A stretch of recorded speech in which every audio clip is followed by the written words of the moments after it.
So welcome, welcome. I want to introduce the members of our Safe Community team to get us started so that you'll know who we're talking about and who you can follow up with if you have any questions. So if you are a member of the team, would you stand up? So we have Susan Kennedy is in the yellow here, Jane Wallace, and then Lolly Easley is our third member of the Safe Community team, and Pastor Travis, of course. And so if you have any questions afterwards that you want to talk with somebody about, they're your people. So let's pray, and then we'll get started. God, we give you thanks for each person who is in this room or watching online or this video afterwards. We give you thanks for their willingness and generosity to give of their time and their talent in leading our children or youth or being involved in our youth programming. Pray that you'd be with us this day. Amen.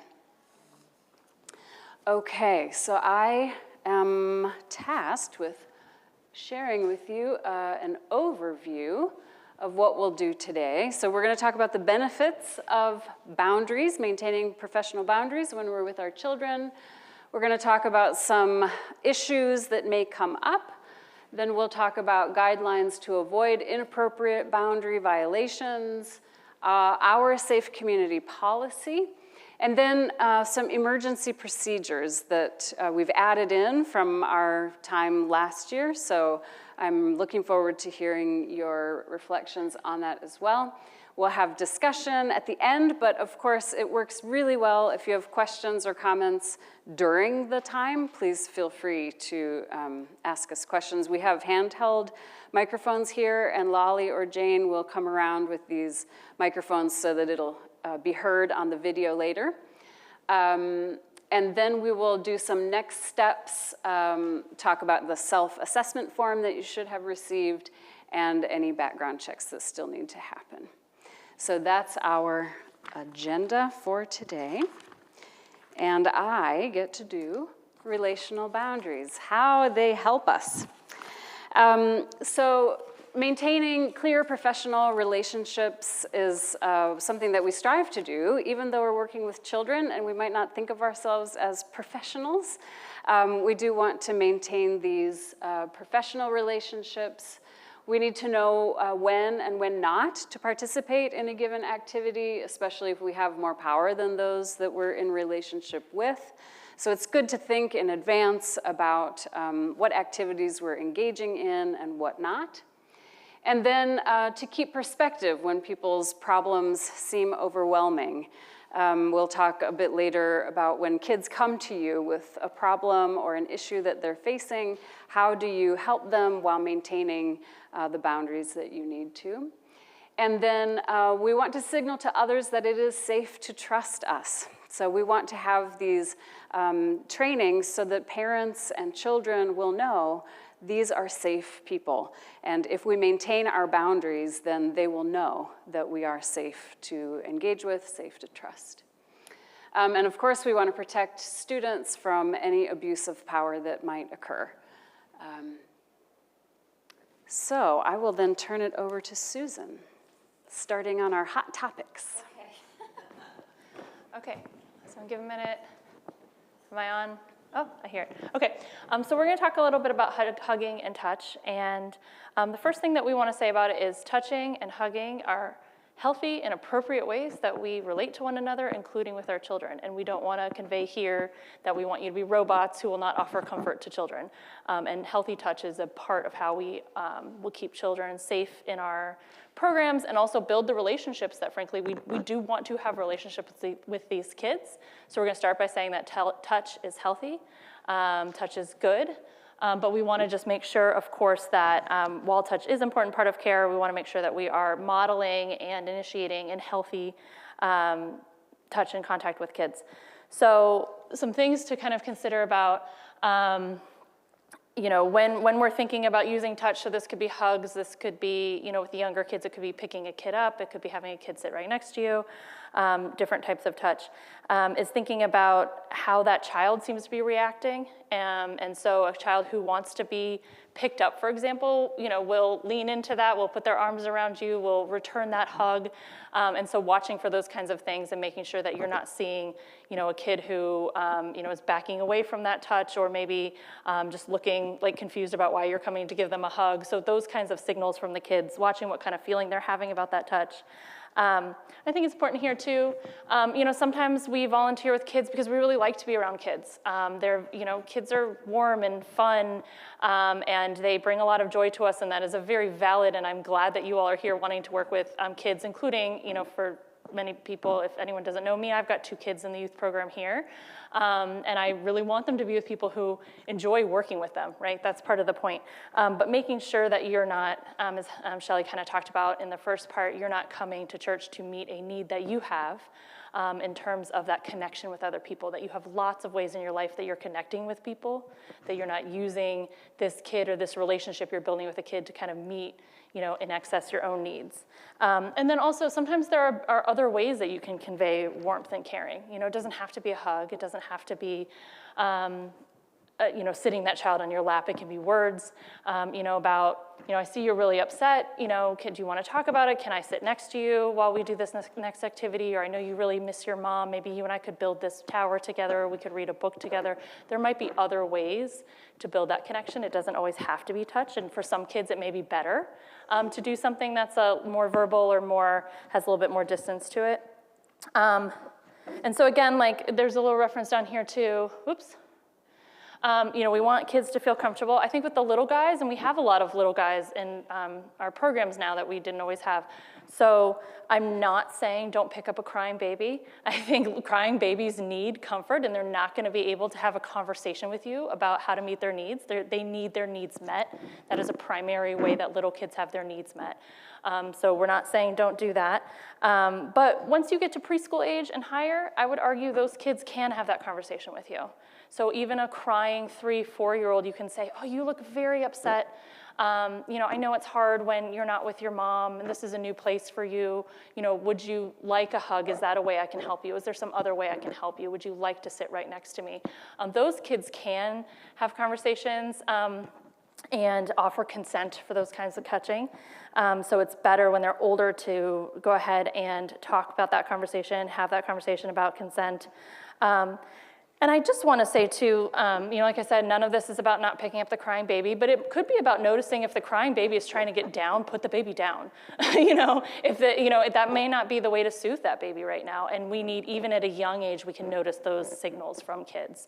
And then with the older kids, thinking about, part of this is, yes, about maintaining a safe environment here. So making sure that I'm not crossing boundaries with kids. I'm not picking up kids or putting kids in my lap who don't want to be in my lap, right? And for me to hold myself accountable, and for my fellow volunteers to hold me accountable to that as well. You had, this little kid on your lap. He kind of didn't look like he wanted to be on your lap, or I wonder if he would like the option to sit next to you. That's what it looked like to me. So holding each other accountable. And part of that is to make sure that boundaries are upheld while our kids are in a program, but I think it's also important to know that what we're also trying to do is help these kids build healthy boundaries throughout their lives and throughout their interactions by providing that healthy model of, I have bodily autonomy, I have the right to give consent to touching, whatever that kind of touching is. And even though we're talking about hugs and pats on the back and handshakes, there are going to come times in that kid's life where there are going to be other types of touching, right? And so we want to build in from a very early age this idea that they have autonomy, they give consent to touching, and those foundations are laid when kids are young. I'm professionally in the child protection space. I have been for about 17 years. And one of the things, kind of the adages we use all the time, is conversations about consent and boundaries start long before it has anything to do with sex. But you're laying that foundation to have a teenager or a young adult who can set boundaries, who can assert their boundaries. That foundation is laid when they're little, is through people saying, would you like a hug? And if they say no, you say, that's okay. And I know many of you have been in these trainings, and so we know there's been a big cultural shift, and this is hard sometimes to even let kids assert those boundaries with family members. you come see, and grandma hasn't seen these kids in a long time, and they want to pick them up in a big bear hug, and the kid doesn't want a bear hug. What we have learned is that the healthiest thing we can do to kids is say, you don't have to have that big bear hug if you don't want it. There are other ways to greet people, to show warmth. And we at Little River can help model that for kids here so that they take this experience as part of how they're going to grow up with their boundaries intact. So that's a lot. This is probably an hour-and-a-half long training in itself about touch, healthy touch in kids and development. So as Shelley said, I think this is most helpful if we take questions as we go. So if anyone has questions or comments about consent and hug and comfort in your youth programs, may not. I know you guys are all veterans of our program, so we've had these conversations before, but I'll just pause for a second if there are any questions or, no? Yeah, Jane. Hold on, let's get you a mic, because people are watching. People are watching in the future. The reason for using the microphone is for the recording. So Yeah. people who watch this later can hear what the question was. I just wanted to point out that, the schools have changed these rules back and forth too. And one of the things that the schools say is that they still discourage frontal hugging. Mm-hmm. Yeah, so that's something a lot of programs will talk about, side hugs, as just being, still offering comfort, but just kind of feels a little, I don't even know the right word, but less invasive, I guess, to someone. But it is a way to, so that's something to consider as well. We currently don't have a side hug only policy here, but that may be a practice that you want to do. Just as a volunteer working with kids, it's probably a good idea, and that's an option. Again, if you have a kid in front of you, who says, I'm really upset and I would really like a hug, and maybe you're like, I don't know if I feel comfortable, because that's part of this too, is you should respect your own boundaries. I was a preschool teacher for years, and I actually, I didn't really like kids sitting in my lap. It was nothing against them. I wasn't scared of litigation or something. It was just something like I wasn't super comfortable with as a human. And so, sometimes I'd have kids sit in my lap, but sometimes I would also just tell them, I would love to sit next to you. I'm so excited you want to hear the story with me. I would like for you to sit next to me. And that's also a lesson for them, right? It's like, I'm saying no, I'm saying I want something different, and for them to respect my boundaries is also an important lesson for them. So that could be something too, just even for you, that you might want as a personal boundary. And I think those conversations are really good to have with kids kind of both ways. Anything else on hug or touch? Okay, so our next hot topic that we have is technology. Do we still use GroupMe? That was a question we had for people who do youth program. Yes, I'm looking, okay. So we want to encourage you to use GroupMe, the GroupMe app, to communicate with youth. And this is going to more come up for people working with the older kids. I don't think Robbie has a GroupMe account yet, and he shouldn't. You should know. I think it's 13 and up, really, that we start communicating directly with the kids. And this just allows it to be kind of transparent. It's all in one place. But one thing we did talk through in preparing for this, so like easy reminders, you're just like texting Ian to remind him he needs to come to church next week because there's confirmation class, or there's the youth group activity, or clarifying if they're bringing a friend or not, or whatever. Those things are going to routinely happen. But what we could envision could happen too is that there could be a sensitive topic that comes up, especially with the youth. And frankly too, I have a 12, almost 13-year-old, and I have a 10-year-old as well in the program. And one of my goals for bringing them here is that they do form relationships with you all, and there might be a time where there's something that my kid wants to talk to you all instead of or before he comes to me. And that's one of my goals, is that they have more trusted adults in their life that they can go to. So as a parent, I can also let you guys know, working with youth, if that ever happens, I do want you to talk to Ian. I'd like to know about it, but it is something I think is healthy for kids. Again, something we say in the abuse world all the time is, it can be really hard if something is happening for them, or they're worried about a friend, or they're worried about a situation. It's really hard to come to your parent sometimes, no matter how good that parent is. And so one of the things that we want to do as protective parents is give kids a circle of people they can talk to. And part of my deal with my kids around that is I tell them, like, these are the people you can go to. I'll make an appointment with our pediatrician, no questions asked. You can go talk to grandma, you can go talk to this person. And so I would love for people at Little River to be some of those people in that circle. But we do want to make sure that we're giving some visibility and transparency to those kind of communications. So you're going to use your judgment. So first thing I would say is you should not be initiating one-on-one contact. I can't think of why that would be needed. Reminders and things like that can just go to them. Even if it's like you seemed upset yesterday, you know, those, if you're starting it, it should be transparent with the parents on the communication. But if they are reaching out to you and saying, you know, there's rare circumstances, but they're having a personal problem, something they want to talk to you about, we would like to make sure that what we would like you to do is to at least talk to the parents and guardians and say, hey, Ian reached out to me. Is it okay if he and I talk before church out in the atrium? So thinking about how you can make those conversations private but observable. So the parent and guardian knows that you're talking to them, you know, instead of back in Shelley's office or Travis's office with the door shut, you could have that conversation out here in the morning when not a lot of people are here. Or you could have it back here with the door open. And that way people see, you know, this person and Ian are having a conversation, and they can see that you're just having a conversation. They can see what's going on, but they can't necessarily hear what's happening. So those would be some of our advice. But of course, if they're reporting abuse, that's going to be a different conversation that's going to come right to Shelley. So you're going to use your judgment. But I think there are a lot of creative ways where you can think about how to have direct private conversations that have some visibility and transparency to them. Even if it is, or maybe just letting, you know, like Ian told me, sorry, for those of you who may not know me, Ian's my son, that's why I keep using his name. You know, Ian told me explicitly, like, does not want parents to know. So I'm not going to tell Susan, I'm going to tell Shelley that this is happening. And that way, if something comes up later, at least you told Shelley it was going on. Shelley says, yes, I knew about that. I knew when the conversations were happening. And there's some oversight and visibility into the interaction. And I noticed on the registration form that we asked for emails, so put them in the GroupMe chat. But again, GroupMe, email, whatever, if it's just a normal, you know, conversation, just making sure the parents are on it. And if they email you directly to say, hey, what time is, you know, Rise Against Hunger starting again? You can CC the parents. Hey, Ian, so glad you reached out. It's at 1 o'clock or whatever, you know, and that way you're looping the parents in. And I think, oh yeah, we have social, Travis is going to talk a little bit about social media. Some of the same principles apply. But questions about that one-on-one communication stuff? Or thoughts? Okay. Questions from online? That's what Shelley always says. Okay. All right, then I think it's Travis is up. And thank you, guys. I need the clicker. Thank you, Yeah. Susan. Yeah.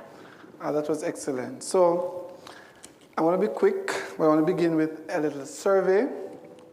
And all of us are able to participate. So I want to talk a little about social media with children and youth. And I wondered to myself if there's anyone among us who doesn't have a social media handle or account, if there's anyone. So you're not on Facebook, you're not on Instagram, you're not on TikTok, you're not on X, you're not on... You're not on no social media handle.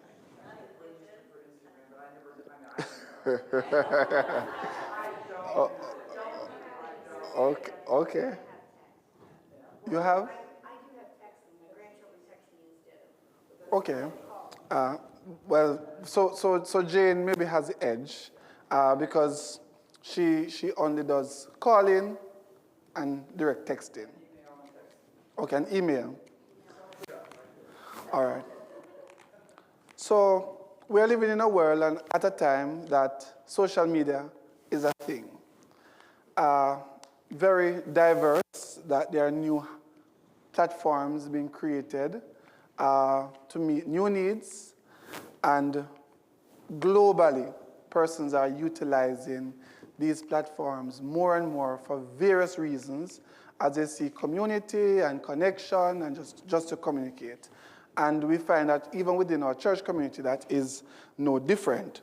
And so in our boundary training today, we want to talk a little about how we can use that in a safe way. And so as we go through, for example, Instagram or Facebook, automatically they'll suggest to us persons that we can add as friends.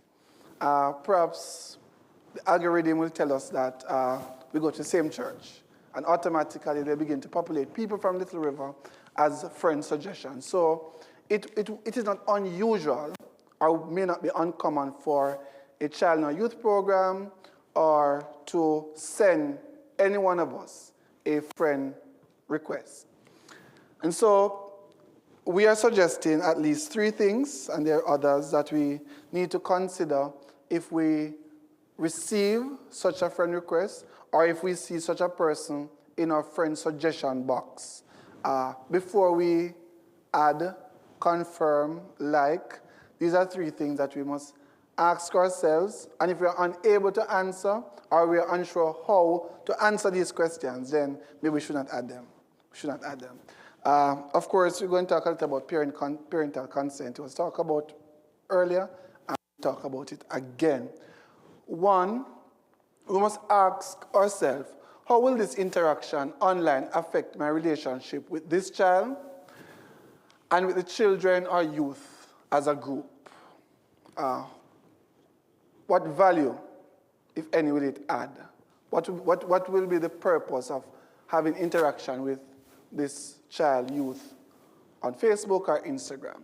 So we have to ask ourselves that. Secondly, are my social media posts appropriate for child or youth to see?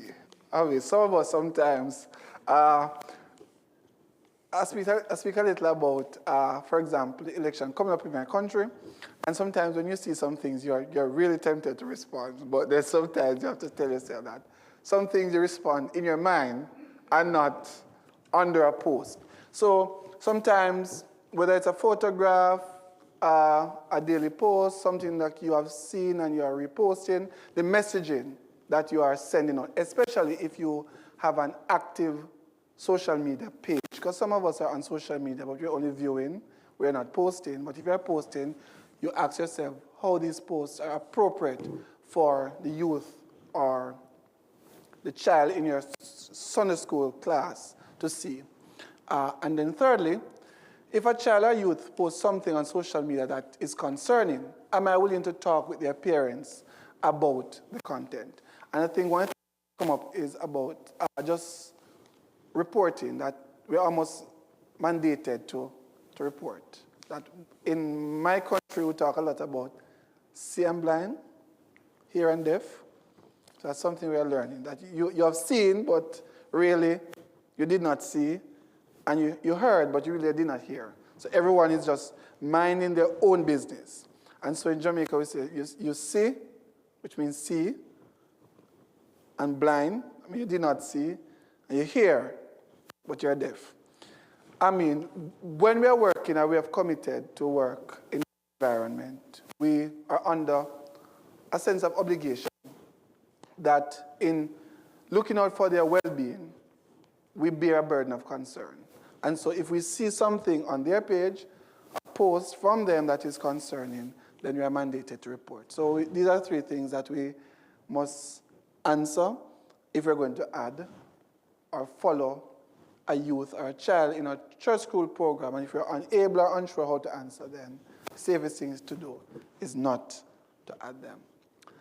If you choose to engage with children or youth on social media, these are things that we should bear in mind. 1, we should ask parents whether it's okay for them with them for you to connect on social media. So again, looping the parents, as Suzanne hinted at earlier, spoke about earlier. And you must also communicate with the youth that you will talk to their parents about concerning posts. So there's transparency. Everyone is on the same page. We understand what are the expectations and requirements. And then you do not communicate privately with the child or youth. All interactions should be public. Should be public. Are there any questions, comments, concerns, especially from those of us who are on social media and active social media pages? Okay. Crystal clear. All right, we'll continue, and we'll invite Pastor Shelley, who will continue to guide us through the slides. Thank you.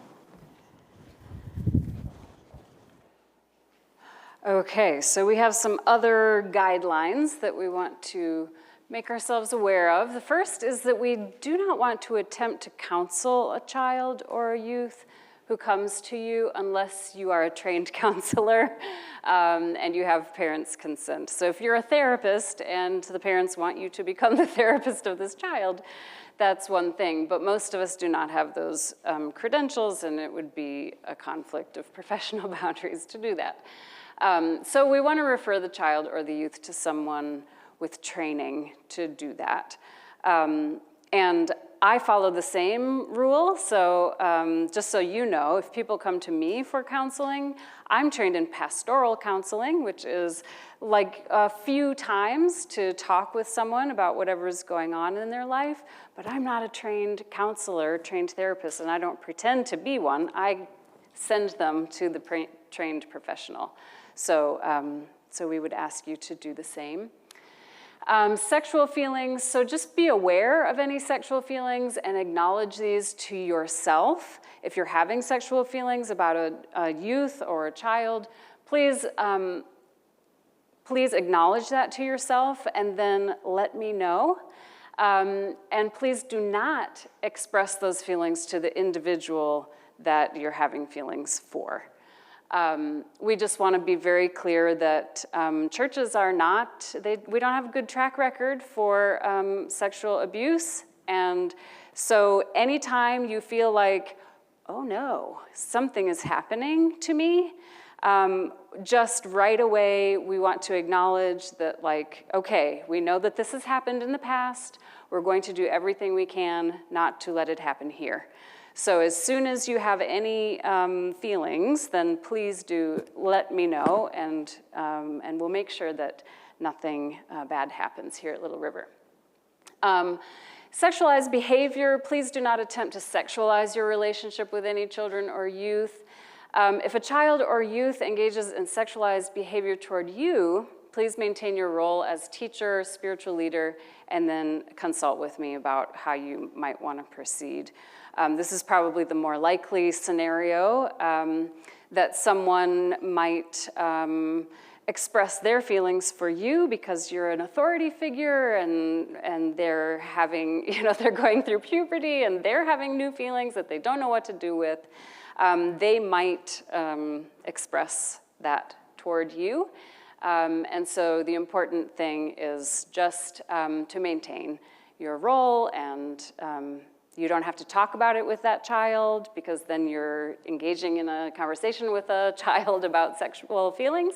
We don't want that, so just maintain your boundaries and then come talk with me, come talk with Pastor Travis. Any questions about these guidelines? Okay.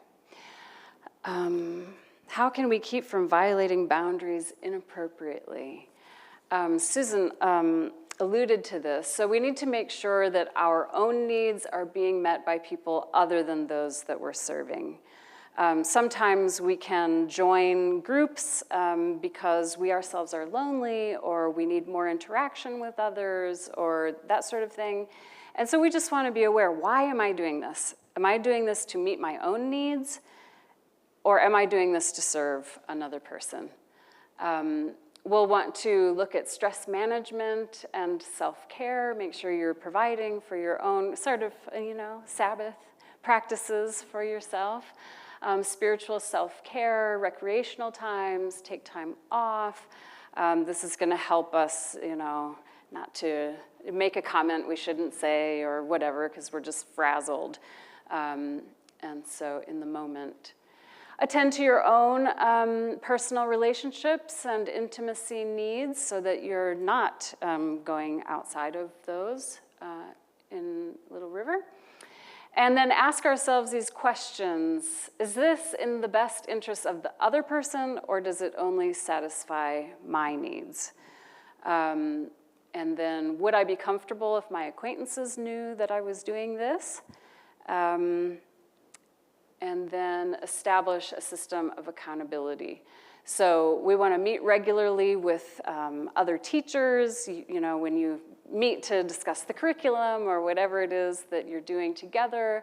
Please speak honestly with one another and let each other know, does this person act like this around you? Or, you know, if there's anything that you feel like is, I don't know, then talk with each other as well. Avoid isolation, so just stay in contact. More communication is better than less. And then finally, understand that boundaries are not always easy to discern, and there are often no clear guidelines for the best action to take when confronted with an issue. So we don't pretend that everything's black and white and we'll just know exactly what to do in every situation, and don't, you know, question our judgment or something like that. I mean, human relationships are messy. And so you may find yourself in a situation where you don't know quite what to do. And if we acknowledge that up front, then we're going to be more able to be honest with ourselves and with one another and keep those lines of communication open. Questions, comments, scenarios you'd like to share? Okay, Susan. Okay, so we're going to talk a little bit about supervision. There's a lot of words on the screen, but these are in the copies of the policy that you all have. You know, as you guys all know, our policy is to have 2 unrelated adults who are over 18 with kids and youth anytime there's an activity like that. And what we want you to do, so we always will have 2 adults scheduled. So there'll be 2 adults and however many children are there. We know that sometimes a need arises for one of those adults to leave the room. There's a loud crash down the hall, a little kid needs to go to the bathroom, or you need to go get ice for someone who's injured, something like that. So whenever we have an adult who needs to leave the situation, we want to be mindful of what we call a rule of 3. So kind of the backup plan is if you have to be alone with a kid, you know, I'm in the little kid room, somebody needs ice from the kitchen, so the other adult is running out, or what have you. I want to be mindful, make sure there's at least 2 kids with me. So the rule of 3 could be 2 adults and a kid, it could be 2 kids and an adult, and it's sort of our fallback plan for if there can't be 2 adults in the room for some reason. Or, you know, the adult who's with you, they desperately have to go to the bathroom or whatever. And so, you know, just thinking creatively, if that means, for example, say there are 2 adults and 2 kids with you today, and one of the kids needs to go to the bathroom, the adult goes with you, it's a field trip for everybody, because otherwise you're leaving 1 adult and 1 child alone in the room. So you just take a book, read it in the hallway or something so that you're all kind of together. So just thinking creatively about that so that there are never 1 adult and 1 child, there's always 3 people.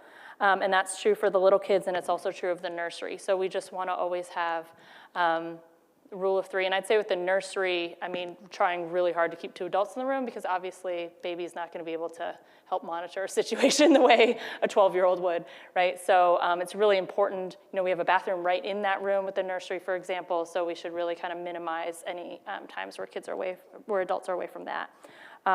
So first rule is 2 adults with kids. Backup plan is at least a rule of 3, where we've got 2 kids if 1 adult needs to leave. For the younger kids, for the elementary school age kids, some of them go by the bathroom for themselves. I know in schools they usually go with a friend, so they may be more comfortable that way. That's okay, you can use your judgment around that, or about if they need an adult. You know, those 2 kids aren't gonna go by themselves, so we're gonna do a brief pause, field trip in the bathroom so we can keep eyes on the kids. Youth can obviously go by themselves to the bathroom, but then just be mindful of that rule of 3. If for some reason 1 adult went to the bathroom, 1 kid goes to the bathroom, now it's you and a kid, it's field trip time, go to the hallway, or combine with the younger class for a minute or something and just figure out a way where you're not leaving 1 adult, 1 kid by themselves. And then when we go off church property, we've got some other rules about having a male and female adult travel advisor and chaperones and all that, and also parental permission whenever we're leaving campus. Are there any questions about supervision? Yeah.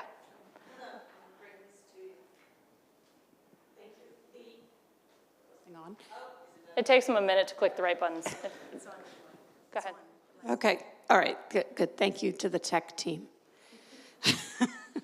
My question is actually, we've had this, I'm delighted that we can accommodate sibling groups in our class, where we have routinely had 3- and 4-year-olds in with older siblings, and I think it's wonderful, especially if the siblings are less comfortable coming on their own or going someplace else. But my question is, when you have a 3-year-old in the class and they say they have to go to the bathroom, I don't know how our Safe Church rules apply because, quite honestly, it's been a long time since I've helped a 3-year-old go to the bathroom. Yeah. I don't know what they need.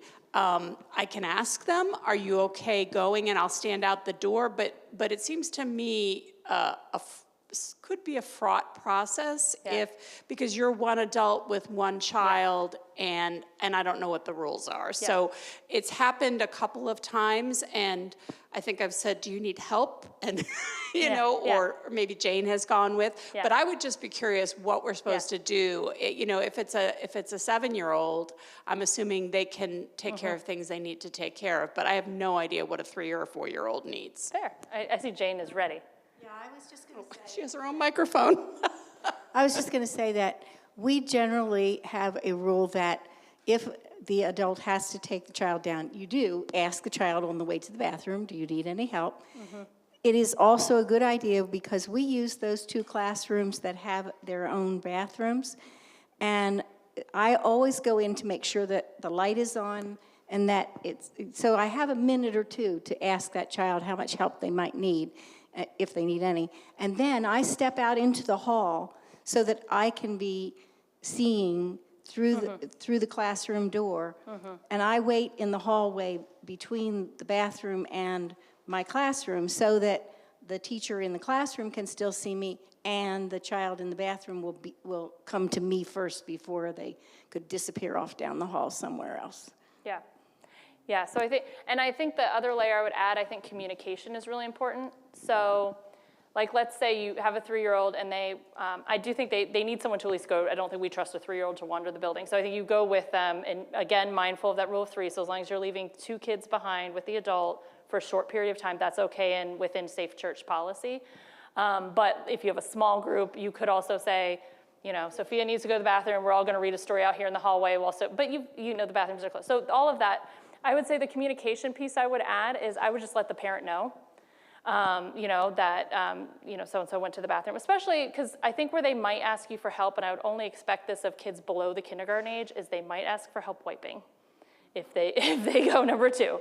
And I think that, so when I was a preschool teacher, we had to help kids with wiping all the time. It's something they're not able to do very well. But I think there's 2 options. You can say, I'm not really comfortable helping you wipe. I'd rather your mom does that, so we can go get your mom, or she can help you with that after the service. You probably can't get Pastor Shelley during the day, so go get Dad.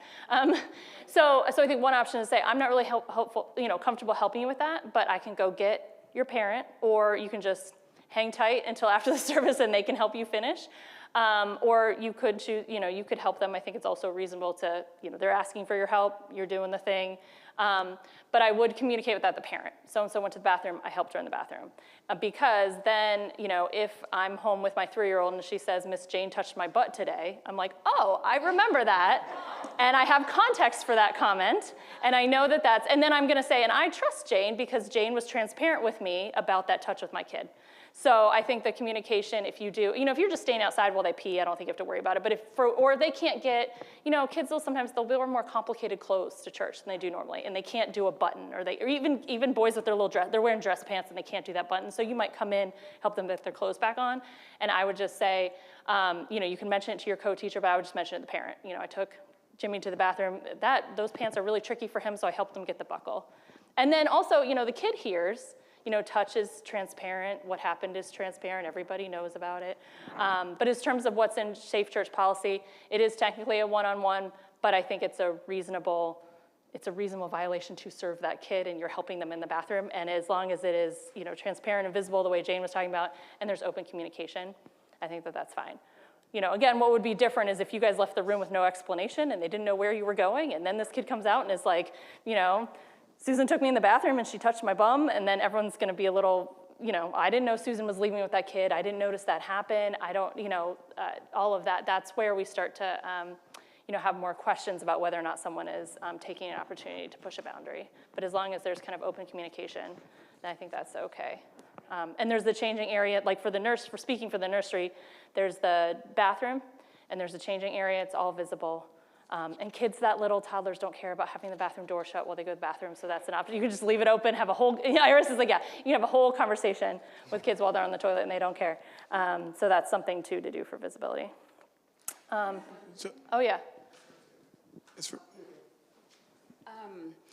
When Sophia was in preschool, they would often send the kids to the bathroom together also, and then the kids could help each other if they needed, like, I can't get this down. And, Yeah. Well, Susie, can you help? And then Yeah. they'll like yank on the pants or what, whatever it Yeah. is. So I know that they send the kids together and they can help if they can't reach the toilet paper, Yeah. or whatever it might be. So Yeah. that's another thing that could be Yeah. considered. Yeah. I'm wondering though, the rule of three Yeah. speaks to two unrelated adults, but does it has any implication for two like siblings? Yeah. Because in all our classes we now have sibling groups. Yeah. So I think the vision behind this policy was that you don't have a married couple doing the supervision. And again, all this is like uncomfortable because we hate to think this about people, but the idea was that sometimes when you see people who sexually abuse children, their partners know about it, enable it, help cover it, and stuff like that, so that you didn't want two people related. I don't know, and I know it has come up recently, I don't know that we've thought about siblings, and the policy is unrelated, but it's something we could think about if we wanted to be more explicit about, the prohibition is really against married couples. Although I guess with my child protection hat, I would say it's probably better just to stick with unrelated, because again, if there is some dysfunction in a family, it's gonna be present in both of those adults. So if those are adults who don't have good boundaries, who have a history of, enabling bad behavior, you could see the protection side of it is better if you have unrelated people who may at least have different types of dysfunction, because unfortunately the way this, child abuse often happens within families. And so if you have someone who, is going to abuse children, there could be some learned behavior around not noticing or enabling it that we want to avoid in terms of, so it's a more robust check, I guess is what I'm saying, if you have unrelated. And that's why we've done it that way, but we could revisit if we need to. Okay, any other questions about supervision? Okay. Okay, this is long. I'm not going to read this whole thing, but we do have policies, just so you'll know, and Shelley kind of talked about this a little bit. If you do find that you're having inappropriate thoughts, or you find out that a colleague maybe has a history of sexual abuse, or someone who's been coming to church, they confide in you that this has been an issue for them in the past, we do have a policy as a church for bringing those concerns to Shelley and to the Safe Community Committee, so that that committee can look at all of the circumstances that that person is sharing with us and make a plan for how, if and how they can be involved safely in the life of the church. And I do know for people, I've been here for about 10 years since I was pregnant with Mabel, who is now 10. And I know this happened before I joined the church, that there was a church member, regular attending person who disclosed a history of sexual abuse, and that there was a plan for that person to be able to participate in church, but not in the youth activities. But that's just gonna be like a question that the pastoral team and the Safe Community team are gonna look at and see, we obviously wanna be an inclusive church if it's, whenever it's safe to do so, but we'll just have to look at that. And if there is a circumstance where someone is deemed to be not a safe volunteer, we will communicate that as a Safe Church, Safe Community Committee, and also with anyone else, Travis and Karen or whoever is in charge of the CE board, so they know that, there's a person who's not eligible to volunteer. And there's a whole thing for documenting and understanding what happened here. Okay, any questions about that? Okay, Travis. I think he's up next, right? all right, thank you very much, Susan. So one of the objectives of this training and maybe our policy is to mitigate against sexual harassment and child abuse. And so we are offering a definition for sexual harassment is really a repeated or coercive sexual advance towards another person contrary to his or her wishes and with the intent of intimidating, humiliating, or embarrassing the other person or subjecting the person to public discrimination. And when I read it, I thought about how conscious all of us ought ought to be in carrying out our function, because sometimes, even in an unintended way, we may be practicing sexual harassment, as it speaks about intimidating, embarrassing, humiliating. And so, as we practice, and that's why these trainings are important, that we are always reminding ourselves, we are always retooling ourselves, so that we can mitigate against sexual harassment. He said when all parties are involved, are 18 years or older, these are ways in which we suggest that we will address this issue. Church members will attempt to resolve the matter directly with the individual accused of sexual harassment. So we have teaching groups. Some of us are in the church school program. We have a safe committee. We have the wider church. So we have different groups that maybe reports may be made, or persons become aware of what is happening. And if these are two adults, we are suggesting that there be a direct conversation. If this is not unsuccessful, then we'll report the incident to our pastor, who will help to resolve the matter. And if this is unsuccessful, then we use the word under obligation. Earlier, the pastor will refer the matter to the Safe Community Committee to investigate the complaint, to advise appropriate next steps, and if deemed appropriate, report to the appropriate authorities. Because sometimes a report will come, but it is not necessarily true. Or can't be proven, or there's no truth to it. And so when a report is given, then we have a conversation, we said directly, or we ask the Safe Community Training, we go to Pastor Shelley, if we are unsure. I think later Pastor Shelley will talk a little bit more about direct reporting and how we can address that issue. So that's for sexual harassment. Child abuse or neglect. And sometimes in church school we may see something, we may hear something. One beauty about church school, and I've visited all the classes, is that you'll be so surprised how much they share about their vacation, just what is happening in their world and in their lives. They share almost freely and willingly. And sometimes as we work with them, we, over a period of time, and as we build relationships, we will recognize whether the mood, we'll see or hear something. And so we're saying that child abuse or neglect includes any child under the age of 18 whose parent, guardian, or other person responsible for the child care causes or threatens to cause non-accidental physical or mental injury, or commits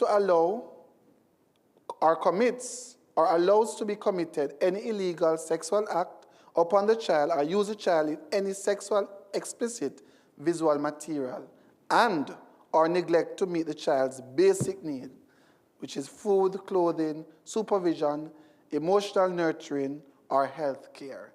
And so, because of the comprehensive nature of what neglect or abuse can look like, then those of us who are working with children directly, as we interact with them, sometimes we may suspect or we may become aware of something. I think that the term that was used earlier is that we're authority figures. We are now in a position of trust, and sometimes they may want to share, may choose to share with us. We're saying that our pastor will report all known or suspected child abuse and neglect. And the word that we would underline or circle if I was teaching is all. That once we are aware of any of these cases, then we are under obligation to report to our senior minister, who is a mandatory reporter, and she is expected to report all suspected, known and suspected cases.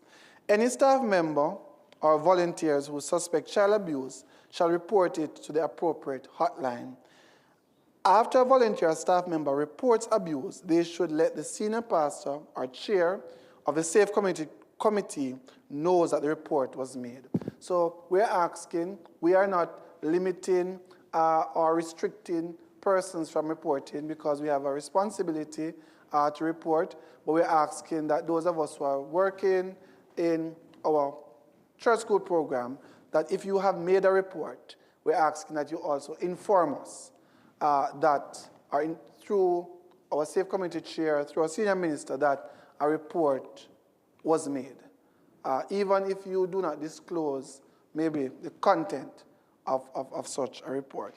And the phone numbers for some of our reporting agencies are on our screen, and they will be made available to us after this training.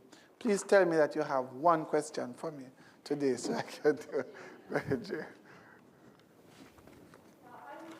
I have recently been, listening to the Presidium things based on what our insurance has, and it reminded me yesterday about something that I was told to do when I was a teacher's aide for 30 years in Montessori preschool, and that is that if you are the reporting person, that if a child says something to you that makes you suspect child abuse at home and you need to report it, that you should, as soon as possible, write down what the child said word for word, because someone will ask you for it. And then if we are then to report it to you or to Shelley, if we can give you that documentation, it would be much better for the church.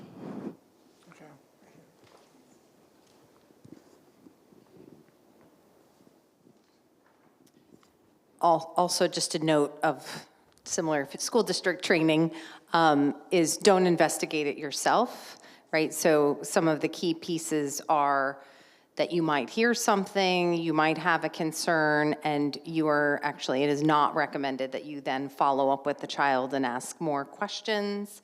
That if you suspect it, you report it. So even if you're not sure and you feel like, well, I'm not sure, and then I'm going to get this person in trouble, that's the job of Child Protective Services. So you report, but please don't ask, follow-up questions or try to investigate it yourself, or even go back to the parent, because as Susan was saying, if the concern is about something in the family, this would be a case where you wouldn't report to the parent. You would report to Shelley or to Travis instead.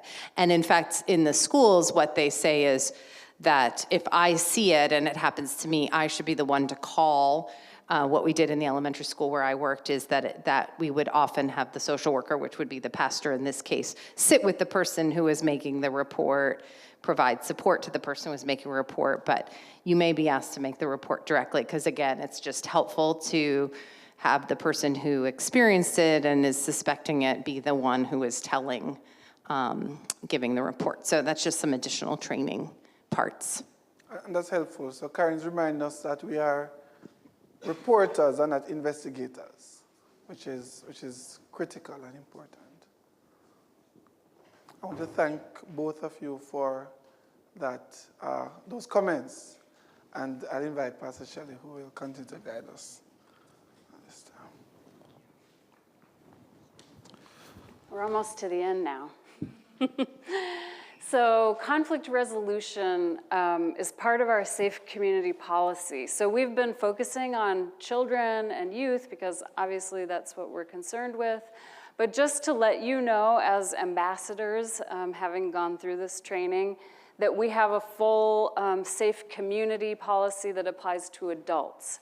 So if you witness a conflict between people, or if you yourself are in conflict with maybe a fellow teacher or a fellow leader, or wherever it is that conflict is arising, please know that we do have a full policy. It's on our website, and I think it is in it's got to be in our policy that's like pages and pages. So basically we will help to work out whatever is happening between two people. And so we just encourage you to be mindful of that and to use it instead of letting things fester or that sort of thing. Any questions about the safe community? Okay. So we've added this year some emergency procedures, and this could be, well, here we're thinking about an active shooter situation, where if an active shooter were in the building and you're all in your classrooms, you'll want to think about this in advance, just to see, is there a door to the outside? Could we run?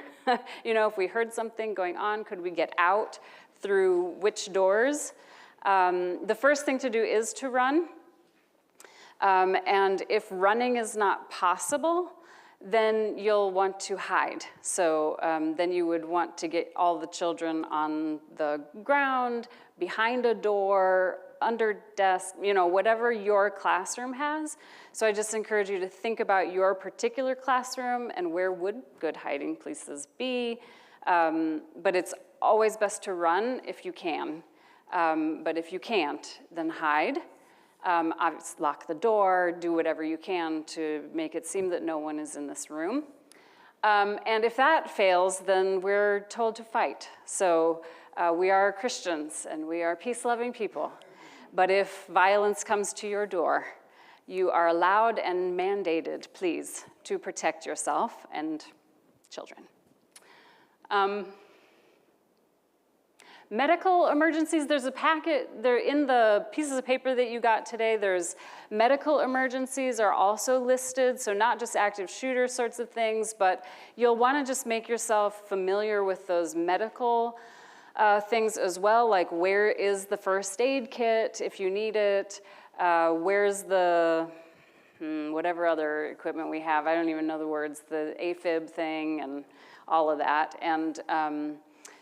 And we often have opportunities to take a CPR class and other safety classes, so if you haven't done that in a while and you're interested, whenever that opportunity becomes available, you might think about that.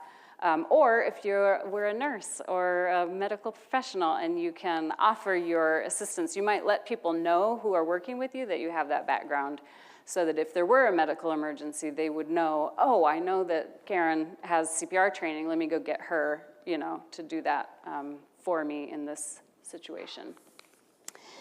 We're asking that you leave your cell phone number on the attendance sheet for this kind of situation. We don't have like an intercom or like an alarm bell that we could, I mean, you could always hit the fire alarm someplace. But we're hoping to have all of your phone numbers and do like a group text message. And so we're implementing this, we'll see how it works. We would only use this in emergency situations. So we're gonna make a group text, and in your phone, if you could label that group text, if you know how to do that, you can label it emergency. And we'll do like a couple test texts just to make sure you got it. And then if there were an active shooter situation, we could text everybody in all the classrooms at once so that we're not putting anyone in danger to go around to all of the classrooms. So we would ask you to keep your cell phone with you and on, so that if there were a situation, you would get that alert. And we may figure out a better solution for that if Craig, as our Director of Communications, comes up with some better way to communicate with everyone. We would let people know, but this is sort of what we're thinking, just, you know, for the moment, so that everyone will be informed at the same time if something like that were to occur. Questions? Comments? Yeah, Karen. So as you're thinking about it, I do feel like we need more, right? Like, I think that, you know, because in here it's like run, and it's like, yes, and if I'm with the elementary children, I should take the attendance list and take them all with me, right? Yes. Like, don't Yes. just run by yourself. Not by yourself. And then, you know, I do think the other, you know, like there's just some more procedures that I'm familiar with public schools of like, where you run, where might I go? Like, is there a reunification spot? that I should be heading toward so that we are all, like just some other pieces of like, where do I go if I go off campus? Is there a particular spot? Obviously if you're running, you're not thinking, but I do feel like there's ways to mitigate some of the chaos and, understand. I know there's mixed feelings about drills and things like that, but I do feel like right now, in comparison to like a public elementary school, like I'm not sure where to go and what to do. And then that's kind of the reason we practice drills, is to know exactly what to do. So when you're scared, you the muscle memory kicks in. Yeah. So I think we need more on that. And then also with the medical emergency, I think we need more on that too. Like, it's okay to send an adult or a kid back to the sanctuary and interrupt the sermon and get that parent, right? Things like that. But I think we need to like explicitly say that that's okay or what to do. So I'd like to see this built out just a little bit more. And then I'm also concerned about the locks, quite honestly. I know trustees was working on it, but like I'm not sure that room 5, 6 locks, right? And in the public school, they went through the process of putting push locks on all the doors so that you could easily just push it and lock it. And that we don't have that quite yet in the being able to lock the doors of the classrooms. So I do think we need some more on this, and I'm happy to help. That would be lovely. I'll tell you how this came about to be in this training today. I was working on some Usher guidelines. And in the Usher guidelines, it says, in the case of emergency, the ushers are supposed to help people, but then it didn't list any emergencies or how to, how to behave. So I thought, I better add some things in here about if there's a fire, yell fire, and then, lead people out to a safe distance away, and, that sort of stuff. So I added this just knowing what I know. And I thought it would be a good beginning, but you're right that it's just a beginning because it wasn't even on our radar before. I'm not sure that we've talked about it before. So I'm happy that we are able to think about that as teachers and leaders, and then maybe this year in our Safe Community team, that'll give us something to really build out, just like Karen said. And there is a sheet with more information on it that you could look at. It's labeled emergency procedures or something like that. One of your handouts, yeah.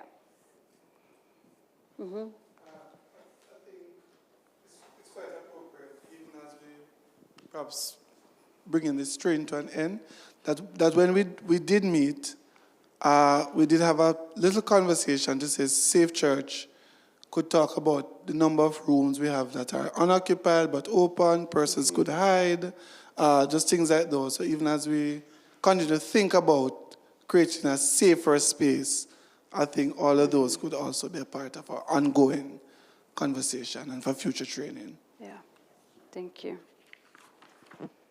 Okay, I think we're up to questions, concerns, or comments that came up for you, but you didn't have a chance to raise them, or something that we didn't talk about at all that you think, why didn't we talk about that? Or specific situations that you want wisdom or guidance about?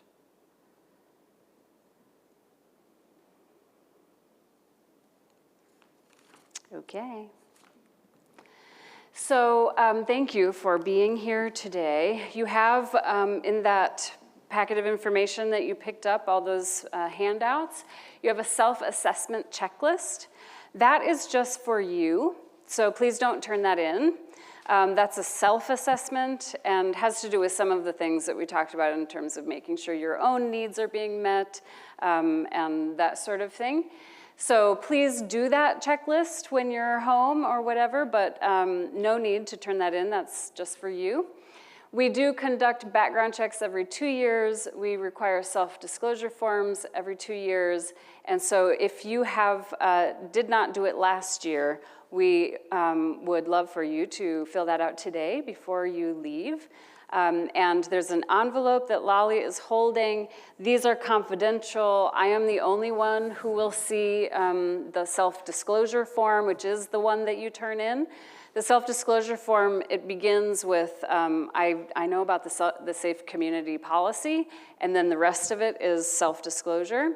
And so just put that in the envelope, and I'm the only one who will see that. And if you want to take it home and fill it out, you can always put that in my box at any point, or mail it to the church or whatever. If you don't want to put it in the envelope today, then you can just do that at another time, and I'll get it however you give it to me. All right. I think we've finished. So let me pray for us, and then we'll move on. God, we give you thanks again for this group. We give you thanks that we're able to talk openly, transparently, and honestly about difficult conversations and difficult topics. We pray that you would keep us and our children and youth safe and give us wisdom and courage in situations that require those of us. In Jesus' name we pray, amen.